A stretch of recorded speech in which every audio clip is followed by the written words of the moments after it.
அதனால நிரந்தரமாக இருக்கக்கூடிய நரகத்துல போட போறாங்க. அப்போ இந்த நரகமும் சொர்க்கமும் இருக்கு. அதனால இதுக்காக தான் நம்ம எவ்வளவோ குரான் ஓதுறோமா இல்லையா, படிக்கிறோம், குரான் படிக்கிறோமா இல்லையா. ஆனா குரானுடைய அர்த்தம் தெரியாம படிச்சுட்டு இருக்கோம். சரியா, குரானே அர்த்தம் தெரியல. குரான் படிச்சுட்டோம்பா, நான் குரான் படிச்சுட்டேன், யாராவது மௌத் ஆயிட்டோம்னா எனக்காவது கூப்பிட்டு உட்கார வச்சுட்டு ஒரு குரான் ஓதிடுங்க, அவங்க போய் சவாப் செய்கிறோம். எதுவுமே சேராது. ஏன்னா அல்லாஹ் சொல்றான், நீங்கள் அறிவு கொண்டு சிந்திக்க மாட்டீங்களா. அறிவு இருக்குல்ல உங்களுக்கு, அல்லாஹ் அறிவு கொடுத்துருக்காங்க, அதை கொண்டு நீங்க சிந்திக்க மாட்டீங்களா. படிக்காத காலத்துல நீ படிக்கல, இப்போ டெக்னாலஜி மாறிடுச்சு, இப்போ யாருக்கு போனும் தெரியல, படிக்காதவங்க அப்படியே ஸ்க்ரால் பண்ணி எல்லாம் பார்த்துட்டு உட்காந்துட்டு இருக்காங்க.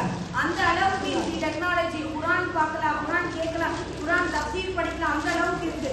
இருந்தாலும் அல்ஹம்துலில்லாஹ் என்னால முடிஞ்ச அளவுக்கு நம்ம அந்த பயான் எப்போ வேணாலும் கேட்டுக்கலாம். குரான் அப்போ நம்ம பார்த்துட்டு வரோங்க. இப்போ நம்ம அந்த நரகத்துக்கு, எல்லாருக்கும் நரகத்துக்கு போக பிடிக்குமா? அப்ப சொர்க்கத்துக்கு போகக்கூடிய அடியார்களுடைய பத்தி நம்ம நேற்று ஆரம்பிச்சோம். சரியா, ஞாபகம் இருக்கா? என்ன சொன்ன, அவருடைய ரூ எப்படி எடுக்கப்படும்?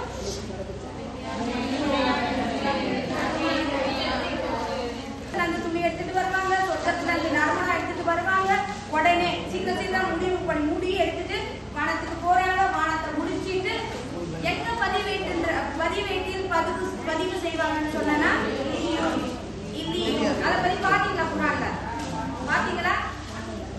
சரி, இன்னைக்கு அதுதான் நம்ம பார்க்க போறோம். அப்ப இல்லியூன் அப்படின்னு சொல்லிட்டு ஒரு பதிவேட்டில் அவருடைய பதிவேட்டு பதிவாக்கப்படும். சரி, இப்போ இன்ஷா அல்லாஹ் நம்ம வந்து இது எதுல இருக்குன்னா 83வது சூரா, எத்தனாவது அத்தியாயம்?